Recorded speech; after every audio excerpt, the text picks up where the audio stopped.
અમને આત્મવિશ્વાસની કોઈ કમી નથી, કારણ કે અમે હંમેશા લોકોની સાથે ઊભા રહ્યા છીએ. લોકો અમારી સાથે રહેશે, એ જ અમારો દ્રઢ વિશ્વાસ છે. રાહુલ ગાંધી વિશે ન બોલવું જ સારું છે. એ એક એવા માણસ છે જેમને સમજી શકાતા નથી. તે છે રાહુલ ગાંધી. ગઈ વખતે 99 બેઠકો હતી. તેનાથી પણ વધુ બેઠકો મેળવીને આ વખતે જીતવા જઈ રહ્યા છીએ. લોકો તેની સાથે છે. શ્રીમાન પિનારાઈ, સૌ પ્રથમ 50 વર્ષનો રેકોર્ડ તોડવા અને ફરીથી ચૂંટાઈ આવવા બદલ અભિનંદન. નહીં તો પહેલાં તો એક ટર્મ અંદર અને એક ટર્મ બહાર એવો સિલસિલો ચાલતો હતો અને તમે 50 વર્ષનો રેકોર્ડ તોડ્યો અને તમે 2 વાર ચૂંટાઈ આવ્યા. હવે તમે ત્રીજી ટર્મ માટે પ્રયત્ન કરી રહ્યા છો અને અભિનમ, મારો મતલબ છે કે તમારી છબી એક મજબૂત માણસની છે. મારો મતલબ છે કે અમે બધે મતદારો સાથે વાત કરી છે અને છબી એ છે કે તમે એક મજબૂત માણસ છો. પરંતુ તેની સાથે એવું પણ છે કે તમે એટલા મજબૂત છો કે તમે તમારા મંત્રીમંડળમાં વાસ્તવિક પ્રતિભાને વિકસવા દેતા નથી. 2 ઉત્તમ મંત્રીઓ આઇઝેક અને શૈલજા બહાર. હું જાણું છું કે તમારી પાસે 2 ટર્મની મર્યાદા છે, પરંતુ તમે છૂટછાટ આપી શકો છો અને તેઓ એટલા સારા હતા કે તેઓ તમારા શ્રેષ્ઠ મંત્રીઓ હતા અને તેઓ બહાર છે. લોકો આવું જ કહી રહ્યા છે. આવું કેમ છે? માફ કરજો, હું મલયાલમમાં બોલીશ. હા, તે એક નવો નિર્ણય હતો. હા, એ મંત્રીમંડળમાં બધાએ એક સરખી ઉત્તમ રીતે કામ કર્યું હતું. પણ ત્યાં અમે એક નવો નિર્ણય લીધો કે બધાએ બદલાવવું જોઈએ. તેમાં તે પાર્ટીનું વલણ હતું. તેના ભાગરૂપે છૂટ ફક્ત મને જ હતી. બાકીના બધાએ બદલાવવાનું હતું. તે તેના ભાગરૂપે થયું હતું. તે એ તબક્કે શું થશે એની ચિંતા કેટલાક લોકોને તો હતી. પણ અનુભવ બતાવે છે કે તેમાં બીજી કોઈ સમસ્યાઓ થઈ નથી. નવા લોકોએ ખૂબ જ ઉત્તમ રીતે કામ કર્યું. હવે પાછું વળીને જોઈએ તો કેરળે છેલ્લા 5 વર્ષમાં એના પહેલાના 5 વર્ષની જેમ જ સારી રીતે કામ કર્યું છે.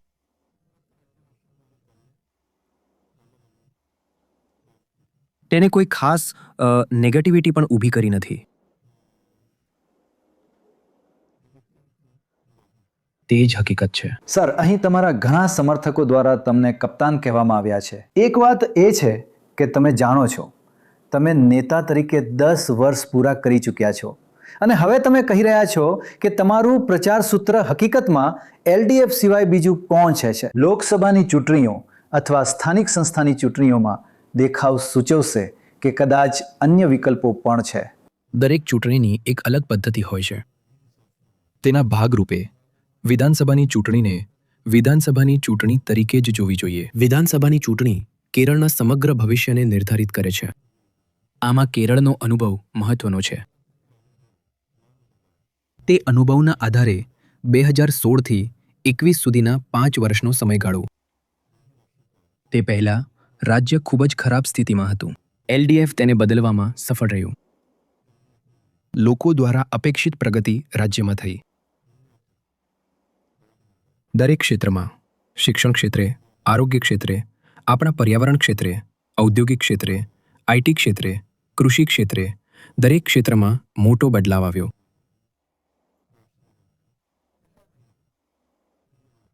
આ એટલા માટે છે કારણ કે લોકો આ જ ઈચ્છતા હતા. જેમ પ્રણવ રોયે અગાઉ કહ્યું હતું તેમ 50 વર્ષનો ઇતિહાસ ફરીથી લખાયો. શું હવે બીજો ઇતિહાસ રચી શકાય? કેરળને સતત શાસન ભેટમાં આપ્યું. શું તમે એમ કહી રહ્યા છો કે તમે હવે વધુ એક ઇતિહાસ રચશો? એવું નથી. સતત શાસનના ભાગરૂપે કેરળ મોટા પાયે સમૃદ્ધ થયું. એ સમૃદ્ધિ વિશે પણ કહું તો જ તમારા પ્રશ્નનો જવાબ પૂરો થશે. એટલે કે સતત શાસનના ભાગરૂપે અમે કેરળને અત્યંત ગરીબીમાંથી મુક્ત કરી શક્યા. તે વિશ્વમાં બહુ ઓછા દેશો જ કરી શક્યા છે. દેશના કોઈ પણ રાજ્ય આવી વાત વિચારી પણ શક્યું નથી. અમે તમામ ક્ષેત્રોમાં મોટી શ્રેષ્ઠતા મેળવી છે. ઔદ્યોગિક ક્ષેત્રમાં અત્યારે રોકાણ મૈત્રીપૂર્ણ બાબતમાં ઇઝ ઓફ ડુઇંગ બિઝનેસમાં કેરળ પ્રથમ ક્રમે છે. તે પછીના વર્ષે પણ એવું જ થયું. ઉચ્ચ શિક્ષણ ક્ષેત્રને મોટા પાયે સશક્ત કરવામાં આવી રહ્યું છે. કેરળના યુવાનો આ જ ઈચ્છે છે. આ બધાને કારણે વિશ્વના વિકાસને અનુરૂપ આપણું કેરળ આધુનિક વિશ્વને અનુકૂળ વિકસિત રાજ્ય બનવા જઈ રહ્યું છે. તેના ભાગરૂપે લોકોએ આ બધી અપેક્ષાઓ સાથે એલડીએફને ટેકો આપ્યો. અમે તે પૂર્ણ કરી શક્યા છીએ. અમે અપેક્ષા રાખીએ છીએ કે લોકો સંપૂર્ણપણે અમારી સાથે રહેશે. ત્રિવેન્દ્રમથી અહીં સુધી ડ્રાઇવિંગ કરતી વખતે લગભગ દર 300 યાર્ડ પર તમારા ચિત્ર સાથે એક મોટું હોર્ડિંગ છે જેના પર એલડીએફ માટે મત આપો એવું લખેલું છે. તો શું આ તમારા માટે વ્યક્તિગત ચૂંટણી છે? શું આ એક વ્યક્તિગત અભિયાન છે? શું એલડીએફ અને તમે એક જ વસ્તુ છો? તમે આ ચૂંટણીને કેવી રીતે જુઓ છો? એલડીએફ હંમેશા સામૂહિક પ્રવૃત્તિને પ્રાથમિકતા આપે છે. એલડીએફ પોતે જ એક મોરચો છે. વિવિધ રાજકીય પક્ષોને સમાવતો મોરચો. બધા યોગ્ય રીતે વાતચીત કરતો મોરચો છે. તેમાં કોઈ પણ પ્રકારનો વન મેન શો નથી. બધું જ સામૂહિક રીતે નક્કી કરવામાં આવે છે. પણ જ્યારે ચૂંટણી પ્રચારનો માહોલ આવે છે ત્યારે એલડીએફના પ્રવક્તા તરીકે મને રજૂ કરવામાં આવતો હશે. તે એટલા માટે છે કારણ કે હું મુખ્યમંત્રીનીના પદ પર છું. તેને એટલું જ સમજવું જોઈએ. મને લાગે છે કે તેમાં વધુ મહત્વ જોવાની જરૂર નથી. પણ વિજય, દરેક પોસ્ટરમાં તમારું મોટું સ્મિત હોય છે. આ આત્મવિશ્વાસ. અમને આત્મવિશ્વાસની કોઈ કમી નથી કારણ કે અમે હંમેશા લોકોની સાથે ઊભા રહ્યા છીએ. લોકો અમારી સાથે રહેશે એવો અમને દ્રઢ વિશ્વાસ છે. ચોક્કસ. એ જ અમારી તાકાત છે. પણ એક હકીકત એ પણ છે સર, ફક્ત એક વાત, કે ત્યાં કોઈ નથી, ઘણા બળવાખોરો થયા છે. પછી ભલે તે શ્રી હોય, જી સુધાકરન હોય કે PKSSY TSSY હોય કે પછી TK ગોવિંદન હોય. આ બધું એ છાપ પણ ઊભી કરી રહ્યું છે કે તે માત્ર શ્રી વિશેની પાર્ટી છે. પિનરાઈ વિજયન. બીજી વાત એ પણ છે કે નેતૃત્વની બીજી હરોળ પણ છે. તમે 10 વર્ષ સુધી રાજ્યનું સંચાલન કર્યું છે. આ સમયના પરિવર્તન સાથે આવતી એક વાત છે. અમારી વચ્ચે સામાન્ય રીતે આ પ્રકારના બળવાખોરો હોતા નથી. પરંતુ પદની લાલસા જ દરેક વસ્તુનો આધાર છે. સંસદીય ભ્રમે તેમને ખૂબ જ ખરાબ સ્થિતિમાં લાવી દીધા છે. હું ફક્ત એક જ વાત કહું છું. આ બળવાખોરોના ઉમેદવાર બનવાથી આ કોઈ પણ મત વિસ્તારમાં અમને કોઈ નુકસાન નહીં થાય. તે તમામ મત વિસ્તારોમાં એલડીએફ સારી રીતે જીતીને આવશે. તેમની ઉમેદવારી એલડીએફને જરા પણ નુકસાન પહોંચાડી શકશે નહીં.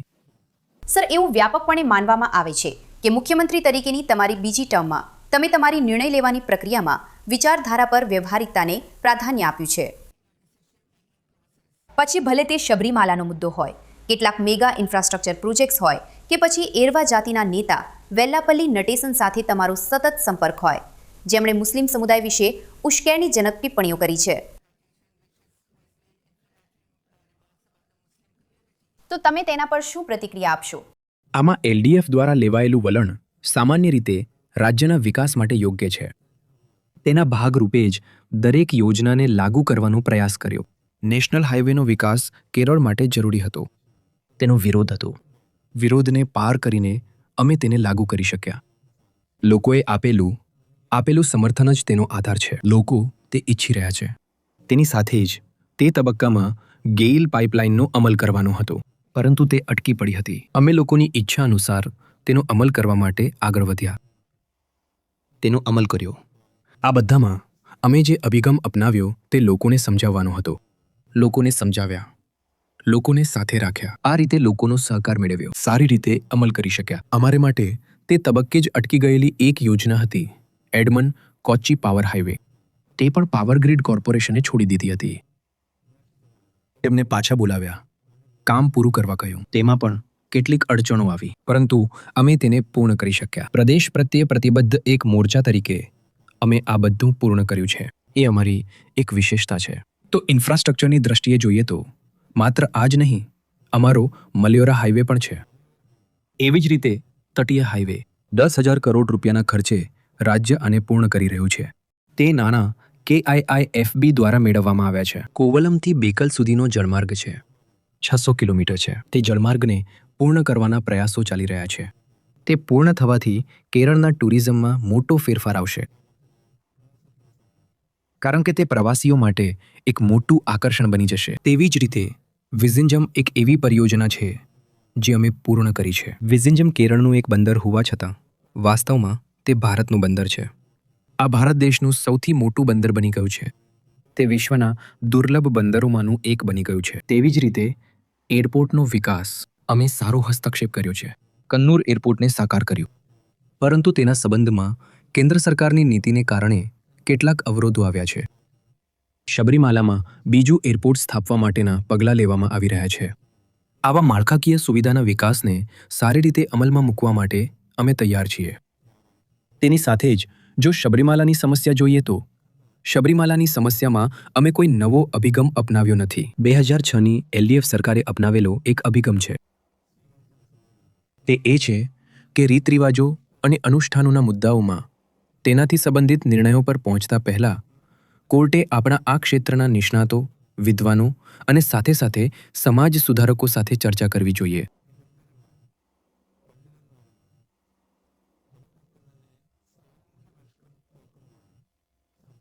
તે સમયે આ જ વલણ અપનાવવામાં આવ્યું હતું. અમે અત્યારે એ જ વાત કહી છે.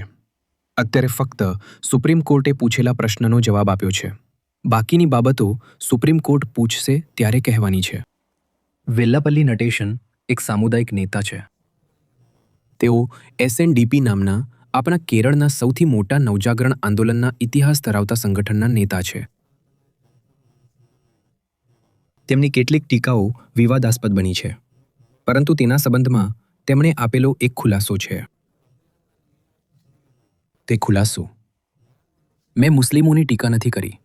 મુસ્લિમો અને અમે એટલે કે તેઓ જે પછાત વર્ગનું પ્રતિનિધિત્વ કરે છે તે અમે સાથે મળીને અહીં મોટા સંયુક્ત આંદોલનો કર્યા છે. મને ક્યારેય પણ મુસ્લિમો પ્રત્યે વિરોધભાવ નથી. મેં મુસ્લિમ લીગની ટીકા કરી હતી. મેં મુસ્લિમ લીગે કરેલા કામો વિશે કહ્યું હતું. તે મુસ્લિમોની વિરુદ્ધ નથી. આ ખુલાસો વેલ્લાપલ્લી નટેશને આપ્યો હતો. તો આવો ખુલાસો સાંભળ્યા પછી મારે એ પૂછવાની જરૂર નથી કે તમે મુસ્લિમ લીગની ટીકા શા માટે કરી. એટલા માટે હું તેમાં પડ્યો નહીં. આ જ હકીકત છે. આ કેરળની ચૂંટણીઓ વિશેની બે ખૂબ જ રસપ્રદ અને અસામાન્ય બાબતો. એક છે મતદાર, બીજું છે રાજકારણ. મતદારોમાં લગભગ અડધા હિન્દુ છે, અડધા લઘુમતી છે. 45% હિન્દુ અને મુસ્લિમ, 45% મુસ્લિમો અને ખ્રિસ્તીઓ અને 55% હિન્દુઓ. હવે મુસ્લિમો અને ખ્રિસ્તીઓ UDF પાસે અમારા તમામ ડેટા મુજબ LDF કરતાં બમણા મત છે. મુસ્લિમો અને ખ્રિસ્તીઓ UDFને મત આપી રહ્યા છે. તમારો મુખ્ય આધાર હિન્દુઓમાંથી આવી રહ્યો છે. હવે ભાજપ તમારા હિન્દુઓને મેળવવાનો પ્રયાસ કરી રહ્યું છે. હકીકતમાં તેઓએ ઉચ્ચ જ્ઞાતિને તો પહેલાથી જ મેળવી લીધી છે. અમને આ જ જાણવા મળ્યું છે. LDF થી BJPમાં હિન્દુઓની ઉચ્ચ જાતિનો એક મોટો બદલાવ. તો આ ચૂંટણીમાં તમારો મુખ્ય લક્ષ્યાંક કોણ છે? BJP કે UDF? કારણ કે BJP તમારા મુખ્ય આધાર હિન્દુ આધારને નબળો પાડી રહી છે. આ એક ખૂબ જ મહત્વપૂર્ણ પ્રશ્ન છે. તમે કેરળમાં અમારા લોક સમર્થન વિશે વાત કરી.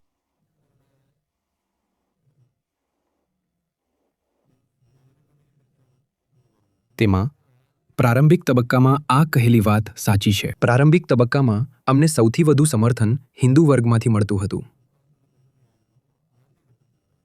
લઘુમતી વર્ગોમાં અમારા વિશે કેટલીક ગેરસમજો હતી. તેના ભાગરૂપે તે સમયે અમને થોડા દૂર રાખવામાં આવ્યા હતા. પરંતુ રાજ્યના અનુભવ, દેશના અનુભવે આ બધાએ લઘુમતીઓને અલગ રીતે વિચારવા મજબૂર કર્યા. રાજ્ય દેશમાં લઘુમતીઓ વિરુદ્ધ લેવાયેલા પગલાં સામે અમે જ મજબૂત પ્રતિકાર કર્યો છે. એટલું જ નહીં, જ્યારે લઘુમતીઓ પર સાંપ્રદાયિક હુમલાઓ થાય છે ત્યારે તે સાંપ્રદાયિક હુમલાઓનો પ્રતિકાર કરવા, તે સાંપ્રદાયિક સંગઠનોનો પ્રતિકાર કરવા અમારા સાથીઓએ જ જીવ આપ્યા છે. તો તે બધા, તેઓ આ બધું જોઈ રહ્યા છે. જીવ તેઓ આપે છે, કેસમાં તેઓ ફસાય છે, જેલમાં તેઓ જાય છે, અન્ય પ્રકારની મુશ્કેલીઓ તેઓ સહન કરે છે. પછી અમે શા માટે તેમનાથી દૂર રહીએ છીએ એવો વિચાર તેમનામાં સ્વાભાવિક રીતે આવ્યો. તેની સાથે જ દેશભરમાં ઊભી થયેલી સમસ્યા.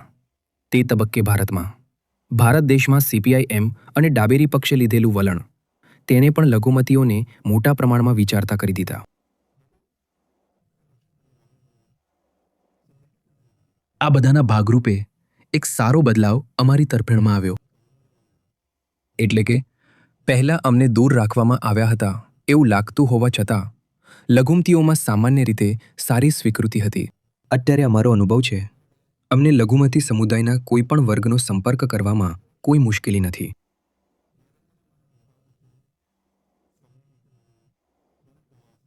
તે વર્ગને અમારો સંપર્ક કરવામાં પણ કોઈ મુશ્કેલી નથી. તો ગવર્મેન્ટ તરીકે જોઈએ તો ગવર્મેન્ટ અને લઘુમતી સમુદાયો વચ્ચે થતો વાર્તાલાપ ખૂબ જ સારો, મૈત્રીપૂર્ણ વાર્તાલાપ છે.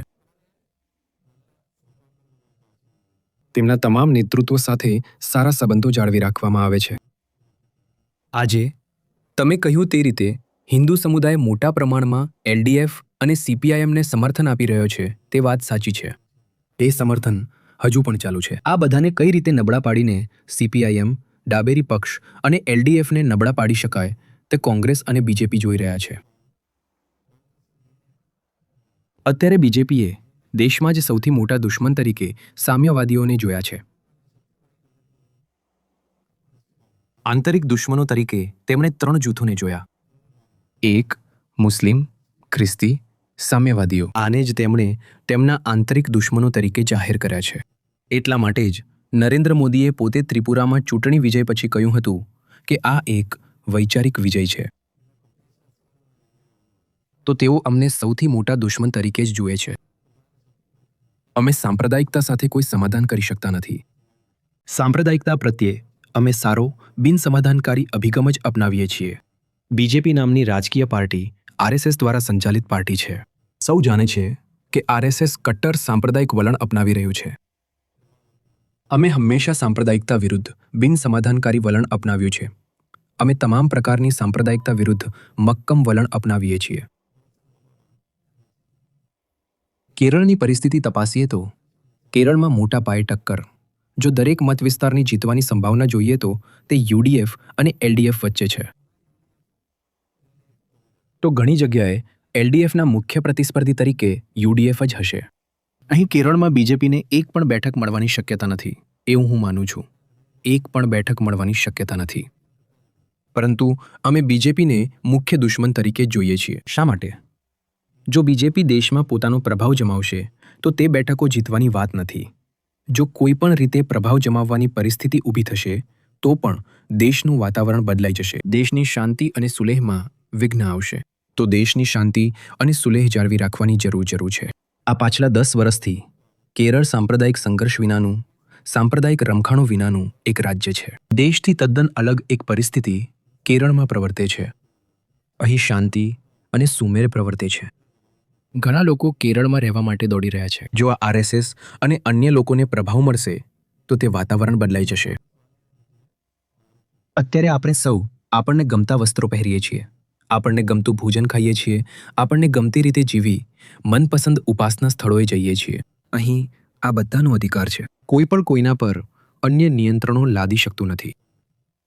અમે માનીએ છીએ કે આ વાતાવરણ બગડવું ન જોઈએ. એટલા માટે જ અમે બીજેપીને મુખ્ય દુશ્મન તરીકે જ જોઈએ છીએ.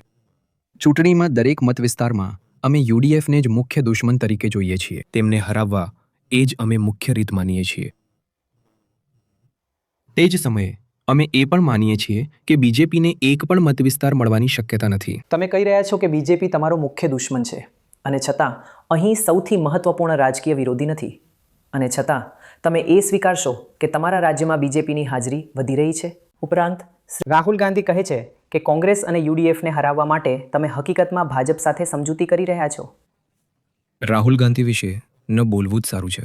તે મેં છેલ્લી પ્રેસ કોન્ફરન્સમાં કહ્યું હતું, એવા માણસ છે જેમને જોયા પછી કે અનુભવ્યા પછી પણ કંઈ સમજાતું નથી. એ છે રાહુલ ગાંધી. કારણ કે રાહુલ ગાંધી અને તે જ રીતે કોંગ્રેસનું નેતૃત્વ ભાજપની બી ટીમ તરીકે કામ કરી રહ્યું છે. હું આવું શા માટે કહું છું? રાહુલ ગાંધી અને કોંગ્રેસે દિલ્હીમાં જે કર્યું તેની તપાસ કરવી જ પૂરતી છે.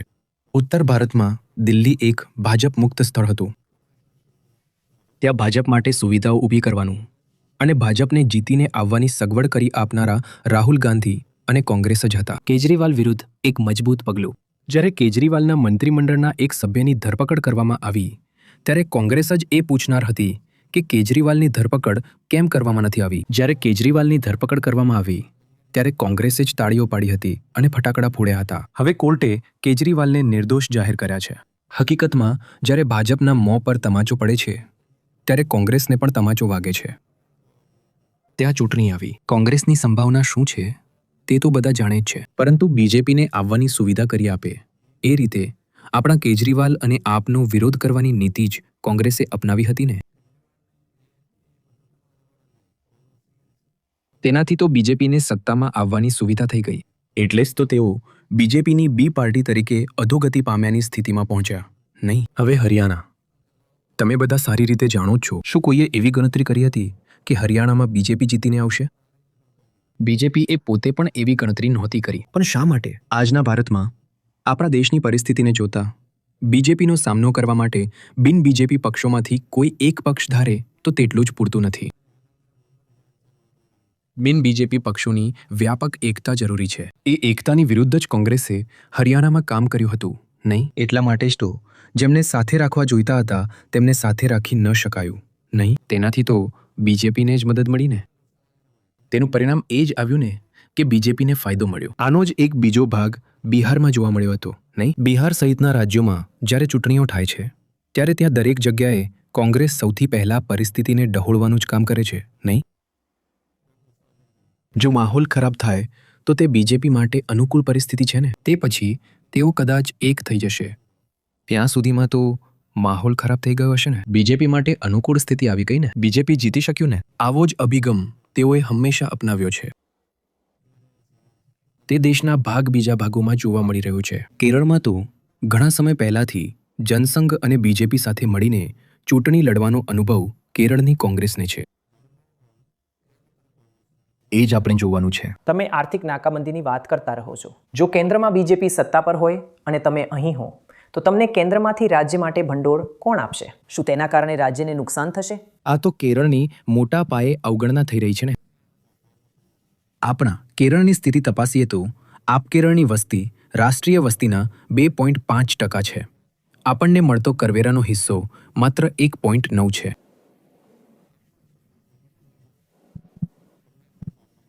તો પછી વસ્તીના પ્રમાણમાં કરવેરાનો હિસ્સો ન હોવાથી એક મોટી ઘટ છે ને. અમારે જે હિસ્સો મળવો જોઈએ, જે સામાન્ય રીતે મળવો જોઈએ, તેમાં ઘણો મોટો કાપ મૂકવામાં આવી રહ્યો છે. આ બધું કેરળ અનુભવી રહ્યું છે.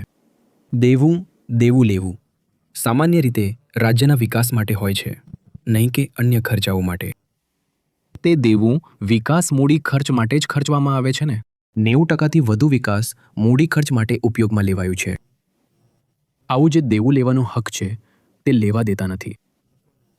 તેમાં કાપ મૂકી રહ્યા છે. આર્થિક ક્ષેત્રે એક પ્રકારનો પ્રતિબંધ. તે બાબતે અમે ઘણી વખત આવેદનપત્ર આપ્યું પણ કોઈ પરિણામ ન આવ્યું. આંદોલન તરફ વળ્યા પણ કોઈ પરિણામ ન આવ્યું. છેવટે સુપ્રીમ કોર્ટમાં ગયા. સુપ્રીમ કોર્ટને કેરળની દલીલમાં તથ્ય જણાયું. આ રીતે તે મુદ્દો બંધારણીય બેન્ચ પાસે ગયો. હવે તે બંધારણીય બેન્ચની સમીક્ષા હેઠળ છે. આ અમારો અનુભવ છે. કેરળમાં સંઘીય સિદ્ધાંતોનું ઉલ્લંઘન કરતી દખલગીરી કેન્દ્ર સરકાર તરફથી થઈ રહી છે. તમારી સરકાર અને પાર્ટી ગરીબીમાંથી લોકોને ઉપર લાવવા, સારી આરોગ્ય સેવાઓ, અન્ય સામાજિક સેવાઓ, સુરક્ષા વગેરે પૂરી પાડવા માટે જાણીતી છે. પરંતુ આ રાજ્યમાં વિકાસ દર દક્ષિણના તમામ રાજ્યો કરતાં ઓછો રહ્યો છે અને યુવા બેરોજગારી 40% પર ચાલી રહી છે. શું તમને લાગે છે કે તમે યુવાનોને તમારી પાર્ટી સાથે રહેવા અને તમારી પાર્ટીને સમર્થન આપવા માટે પૂરતું કામ કર્યું છે?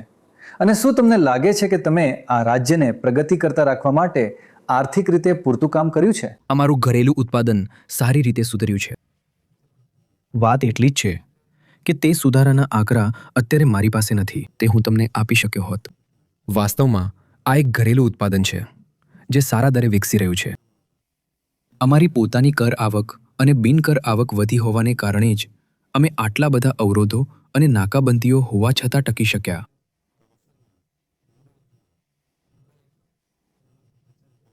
વાસ્તવમાં જો કેન્દ્રની મદદ બરાબર મળી હોત તો કેરળને કોઈ આર્થિક સમસ્યા ન હોત. અત્યારે એટલી સારી રીતે પ્રગતિ કરી છે. જો આપણે આંકડા તપાસીએ તો 2011થી 16નો સમયગાળો યુડીએફ સરકારનો હતો, ખરું ને? 2011થી 16 સુધીમાં 2 લાખ કરોડનો વધારો થયો હતો. જ્યારે તે 21 થયું ત્યારે 16થી 21 એ એલડીએફનો સમયગાળો છે. પણ અમારે જે આફતોનો સામનો કરવો પડ્યો તે ઘણી મોટી હતી, ખરું ને? અહીં સદીનું મહાપૂર, તે પછી આવેલી અત્યંત ગંભીર ચોમાસાની આફત અને પછી સમગ્ર વિશ્વમાં થયેલા કોવિડની અસર, આ બધા પહેલાં આવેલા ઓખી અને નિપાહ. આ બધા એવા પરિબળો છે જેણે કેરળને મોટા પાયે પ્રતિકૂળ અસર કરી. તેમ છતાં તે તબક્કે અમને 2 લાખ કરોડનો વધારો થયો. પરંતુ જ્યારે 21થી 26 પર પહોંચ્યા ત્યારે આ સામાન્ય દેખાતો 2 લાખનો વધારો નથી. અમે અત્યારે લગભગ 7 લાખ કરોડનો વધારો કર્યો છે. હકીકત એ છે કે તે પ્રકારની શ્રેષ્ઠતા અમારા આ કાર્યમાં જોઈ શકાય છે. તમે અલબત્ત કહેશો કે તમારી પાર્ટી અથવા એલડીએફ બહુમતી જીતવા જઈ રહી છે. પરંતુ એવા સંજોગોમાં શું થશે જ્યાં એલડીએફ અને યુડીએફને લગભગ સમાન સંખ્યામાં મત મળે?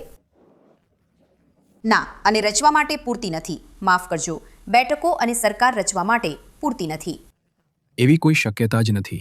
અમે આ વખતે ગત વખત કરતાં વધુ બેઠકો મેળવીને જીતવા જઈ રહ્યા છીએ. તમારામાંથી કોઈને પણ કોઈ ચિંતા કરવાની જરૂર નથી. કેરળ બદલાઈ ગયું છે, સારી રીતે પ્રગતિ કરી છે. લોકો ઈચ્છે છે કે આ પ્રગતિ હજી પણ થવી જોઈએ. દેશ ઈચ્છે છે. એટલા માટે જ ગઈ વખતે 99 બેઠકો હતી. તેનાથી પણ વધુ બેઠકો મેળવીને આ વખતે જીતવા જઈ રહ્યા છીએ. લોકો તેની સાથે છે. છેલ્લો પ્રશ્ન. ભલે કેરળમાં 50% લઘુમતીઓ છે, લગભગ 46% લઘુમતીઓ, તેમ છતાં તે સૌથી શાંતિપૂર્ણ સહઅસ્તિત્વ ધરાવતા રાજ્યોમાંનું એક છે.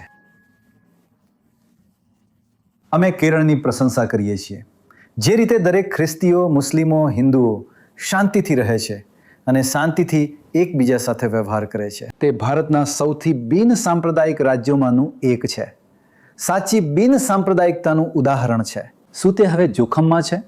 કારણ કે ભાજપ જે કહી રહ્યું છે તેનાથી મુસ્લિમો થોડા ચિંતિત છે. ખ્રિસ્તીઓ મુસ્લિમો વિશે થોડા ચિંતિત છે. તમે લગભગ 50-50 સમાજમાં શાંતિપૂર્ણ સહઅસ્તિત્વના આ અદ્ભુત ઉદાહરણને કેવી રીતે જાળવી રાખશો? હિન્દુઓ 54% અને મુસ્લિમો અને ખ્રિસ્તીઓ 46%, પણ શાંતિપૂર્ણ. શું તે હવે જોખમમાં છે? શું કેરળમાં નકારાત્મકતા અને હિંસા આવવાનો ભય છે? કેરળમાં બહુમતી અને લઘુમતી સમુદાયોમાં મોટાભાગના લોકો બિન સાંપ્રદાયિક વિચારધારા ધરાવે છે. અહીં કોમવાદનો પ્રભાવ બહુ ઓછો છે. કોમવાદી શક્તિઓ આ કહેવાતી ઘણી બધી બાબતોની ઈચ્છા રાખતી હશે, પરંતુ દરેક ઈચ્છે છે કે દેશની શાંતિ અને સુમેળ એ જ રીતે જળવાઈ રહે. અત્યારે જો આપણે આપણા કેરળનો અનુભવ લઈએ તો જ્ઞાતિભેદ અને ધાર્મિક દ્વેષ વિના બધા ભાઈઓની જેમ રહેવા માટે, બધા બ્રધર્સ એન્ડ સિસ્ટર્સ, તે રીતે અહીં વસ્તુઓ આગળ વધી રહી છે. પછી તમે ગમે તે બાબત લો, તે બધામાં તમને પરસ્પર સહકાર જોવા મળશે. અત્યારે આ ઓણમની ઉજવણીમાં મુસ્લિમો અને ખ્રિસ્તીઓ તે ઓણમની ઉજવણીમાં ભાગ લેશે. હમણાં જ થોડા દિવસો પહેલાં ઈદ ઉલ ફિત્ર ગઈ. તેમાં કેરળના અન્ય ધર્મના લોકો પણ ભાગ લે છે. તે માત્ર મુસ્લિમોનો તહેવાર બની ગયો નથી. ઘણા ઘરોમાં તે દિવસને ઈદના નાના ભાગ તરીકે મનાવવાની સ્થિતિ છે. ક્રિસમસ આવે છે, ઈસ્ટર આવે છે. તે તબક્કે તે બધાના ભાગરૂપે દરેક જણ ભાગ લે છે. આપણા અન્ય ઉજવણીના કાર્યક્રમો, કોઈ ચોક્કસ ધાર્મિક જૂથના ઉજવણીના કાર્યક્રમમાં તે પૂજા સ્થળનો કાર્યક્રમ હોય, તે પૂજા સ્થળના કાર્યક્રમમાં અન્ય ધાર્મિક જૂથના લોકો ભાગ લે તેવી પરિસ્થિતિ છે. આ રીતે કેરળમાં ઉમદા ધાર્મિક સુમેળની સ્થિતિ પ્રવર્તે છે. આને જોખમમાં મૂકવાનું વિચારનારા લોકો છે, પરંતુ તેને જોખમમાં મૂકવું એટલું સરળ નથી. બિન સાંપ્રદાયિકતાની તાકાત એટલી ઊંડી જડેલી છે. પછી ડાબેરીઓનો પ્રભાવ, તે આ બધાની ગેરંટી છે. તે ડાબેરી પ્રભાવ, ડાબેરી શક્તિના ભાગરૂપે જ આ બિન સાંપ્રદાયિકતા આ રીતે ઊભી છે. ગમે તે પ્રકારની કોમવાદી ચાલ આવે, તે ગમે તે હોય, તેનો પ્રતિકાર કરવા માટે ડાબેરીઓ મુખરે ઊભા રહેશે. ત્યાં જ મેં અગાઉ કહ્યું તેમ ઘણા સાથીઓએ પોતાનો જીવ આપીને લડત આપી. આ તે જ ધરતી છે. આ રીતે તે બિન સાંપ્રદાયિકતાનો ગઢ બની ગયો છે. અમે તેની રક્ષા